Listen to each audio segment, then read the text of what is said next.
Hi everyone, fellow Toastmasters, Toastmaster, our honorable guest.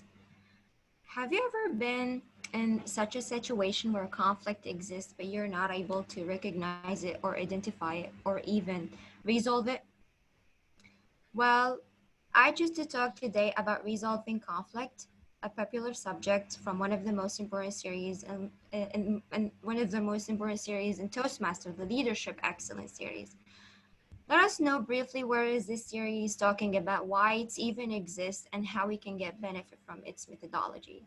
Simply, it's a group of subjects about leadership where each member are going to need to learn new skills and methods to be better leader. And it exists to put you on the right road towards successful. So it requires it from you to be committed to development, improvement, and to know what to change, how to change, and why. So it's enhanced all the leadership traits and skills. And one of those skills is the problem solving. So I choose to talk about resolving conflict today, since conflict is something natural, exists everywhere inside us, around us, and it's basically exists whenever a group of people are living together, working together. Let us know briefly what is the meaning of conflict. Conflict is exactly the situation where two or more peoples are in tension. That's because of their different perspectives resulted from different values, expectations, from different ideas and thoughts. Then where is the conflict resolution? It's exactly what you are going to do to identify these differences. So since conflict exists wherever people exist, it might exist at workplace, organizations, and even in Toastmaster. And since we decided to be leaders, then we need to practice on resolving conflict because it might raise in any step that we are taking in our road. So that practicing on that will raise from our confidence and we'll be prepared to resolve any kind of emergency situation, crisis situation.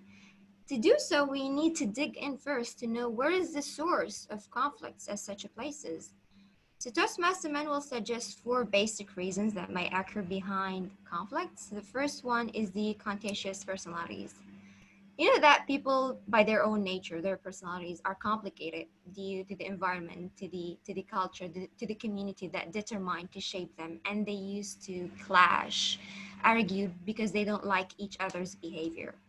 Some people at workplace are the center of conflict because of their behavior, and usually those are the bulliers, the self-lauded people, the narcissists, and especially the argumentative people, those who are in the mood of conflict all the time, and conflict for them is like a piece of cake. I have nothing.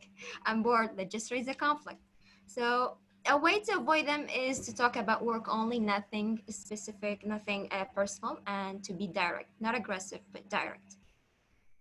The second reason, issues. A lot of issues could happen at work, might raise conflict because of we all have different objectives, different perspectives, different needs.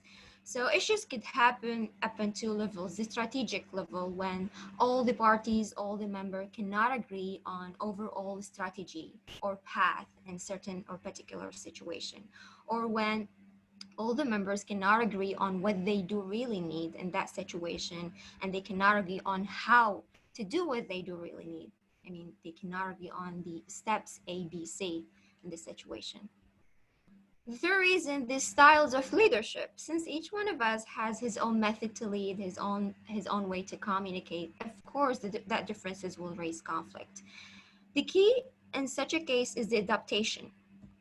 The last one is the misunderstanding. You know that 90% of conflict is happen because of misunderstanding, and also it could happen up in two levels. Could you imagine yourself in in a group working on a project, but you don't know all the details about the project, all the facts? That will definitely raise conflict inside you and around you as well.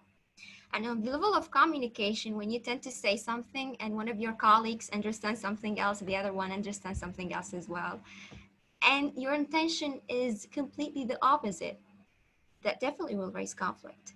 So to let the misunderstanding disappear, know all the facts, and tell the people what you don't really mean.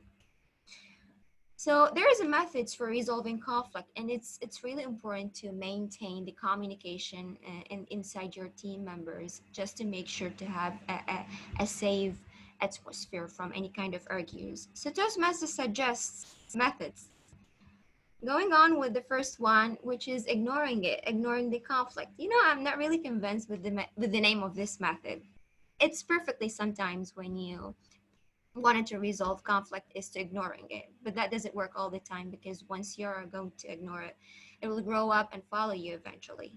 I like to call this technique the buying time technique. Ignore it for a while. Especially, this technique is very important, especially when there is a huge or hard argumentative discussion between you and someone at workplace, and you're about to say inappropriate words to him. There is one single moment between what you're thinking about and what you're about to say. Recognizing this moment, it's your life. All we haven't been in such a situation when we know exactly that what we are going to say is gonna solve nothing, but god damn it, we wanted to say it because it's feel good. Believe me, this is not cool. Buy the time and say it. I need time to think. I don't want it to answer you right now. I mean, people usually are going to challenge you, and probably you're going to accept the challenge because you want to be the master of communication. Again, it's not cool, and by the time, believe me, it's the strongest strategy. Don't be shy of it. And the second one, smooth it over. This is when you're going to try to maintain all the members and to downplaying the conflict just to preserve the harmony, to save the atmosphere from any kind of argues. The third method is the force. When you're in a crisis situation, emergency situation, you have a task or project and you have a time limit, of course you're not free to discuss any kind of conflicts. Here you are going to take your own decision to end any argues among your members, your team members. The compromise. Here you are going to be the source of delightness, where you're going to take a part of everyone ideas and put it all together and let them all satisfied and happy. Most of the time, not all the time. The last method is the collaboration method. This is the most effective method. Imagine you're working with a team and two of your team members are arguing about a task. The first one is the analytical one, the one who would like details, the one who would like to take his time, and he's much more with analyzing stuff. And the second one is B. This is the creative one, the one who would like to think out of the box, and he likes to get the task done quickly. He wanted to add the creative stuff. So as a facilitator, as a leader, what you're going to do or to say, or to how you're going to manage this conflict. Using the collaboration method, which is a framework, consists of 6 steps. The first one, where you're going to find the root of cause, dig in and find the because of the conflict.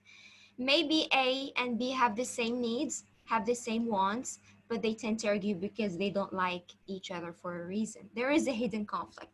Search for it. Allow all the parties to speak. The open communication, let them talk their views one by one and discuss with them, but don't let the discussion went into the debates, who's wrong, who's right. Don't blame. Encourage all of the parties to listen. Usually, I mean, A and B, maybe they're angry at each other, and they are going to like act as if you're listening, but they are not. You can ask them questions, and the listening is a very effective way to start any kind of conflicts resolution. Identify areas of disagreement. Show them, let them know the keys, why there is differences between them, what the things that they are disagree upon. Identify areas of agreement. Let them know what are the things that they can agree on, the common things, the objectives, the goals. Search for solutions. At the end, each one of you are going to put a list of solutions that is suitable to this task, suitable to the project. And at the end, you can use the brainstorming method. We are going to list those solutions and evaluate them and to find the pros and cons of it. At the end, you're going to narrow your selection, and you're going to use one solution that's suitable to all. This is a very effective way. Just keep the empathetic, the caring attitude, and don't blame anyone. However, this isn't the only case, because you as a leader might have a conflict with another leader. supervisor, manager, or any kind of relationship. When conflict really exists and you're able to identify it, you know what happened, but you don't know where is the efficient way, the easiest way to talk about this problem, when I should have talked about it, and how, where. So imagine you're working with a partner on a project and you're doing the whole work. Like you're working for 6 hours a day and he's working for like 4 or 3 hours. That will raise a conflict inside you. You will be angry. You will feel like it's unfair. There is no quality. So there is a technique might help. It's called this Taben technique. Well, basically this technique will take it from you only 1 or 2 minutes. Starting with the S. S is the source. Who's the source of conflict? For example, your partner. Sometimes it could be not clear, then you need to sit down and think, who's the source? Maybe a group of people, not only one person. T, the time and the place. This is extremely the most important thing in this method, to know what is the suitable time and a place. For example, is it okay to talk with him in public space at work? Maybe not. Is it okay to talk with him about the conflict or the problem after finishing the project? Maybe not. But is it okay to talk with him in the lunch rest while both of you are and eating and relaxing? Yes, it could be. A, the amicable approach. Well, here where you're going to attract his attention. If you wanted your partner to listen to you, grab his attention by starting with the positive points about him. Tell him specific things that he did or he said. For example, I'm glad that you did this. It's great. Or I appreciate your hard work last night. Okay? B, the behavior. Where's the behavior that caused the conflict? Where's the thing that you didn't like? He was, for example, not working with as much as you do. And you can say to him, but not saying that you're not working at all, you're not helpful. You can say, I've been working for alone for a long time for 6 hours and you worked only 3 hours. E for emotion, you can talk about the emotions that happen to you, starting with I. Never say you, never generalize. Use I and say, I felt under the pressure, I was frustrated, I felt angry. Uh, and needs, the last one. You know that most of the people go along in such a conversation, but they don't know exactly what they need. You need to think, sit alone and think, what do you need out of this conversation? For example, you wanted him to work as much as you do. Then you're going to start a dialogue, a negotiation, and you will get a better result. So this is a very helpful technique. At the end, what I'd like to say,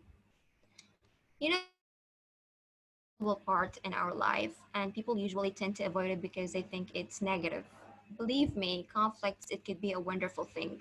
And once you manage to resolve it, identify it, address it, you will get eventually a great productivity, a great results. Use the conflict as a leader, use it effectively, make a good use of it.